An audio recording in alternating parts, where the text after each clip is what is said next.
si Bato. Nananawagan po kami sa lahat po ng ating nakikinig ngayon. I'm in the Senate with the other senators. We're having a caucus. Nabalitaan po namin na allegedly may mga taga-NBI na gustong pumasok.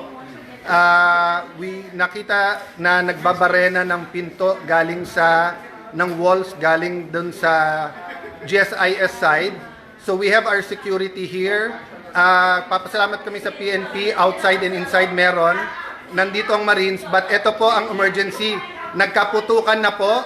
May report ako from the Sergeant at Arms. So NBI is denying na tao nila, pero nagkaputukan na.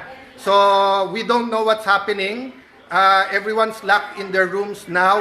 We cannot go out. We cannot secure our other staff.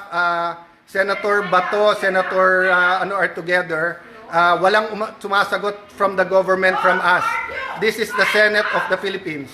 This is the Senate of the Philippines. May putukan na po dito.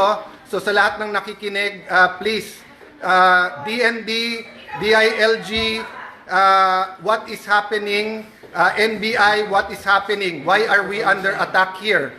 I don't know what's happening, but I do not know if I can keep my people safe here. I'm willing to go out. I'm willing to face anyone who is going to serve the warrant or do whatever. I told you, you're welcome to serve. But do not do this. So please help us. Please let us know what is happening here. I will repeat po, kinonfirm ng ating Sergeant at Arms na nagkaputukan na po. Many senators here have the numbers of the AFP Chief of Staff, etc. We're trying to get in touch, no? So far po, nagpe-perform yung Marines dito, yung OSAA, yung police sa labas. But inside the building, we do not know what's happening. I'm sorry I have to do it this way. Hindi po namin malaman kung ano nangyayari. So, I'm relying on your prayers po, and I'm relying kung may nakikinig from the government here, what is happening po dito sa Senado. We have received the article of impeachment po. It is here. We are having a caucus how we will address that. So why is this happening at bakit may putukan nga dito?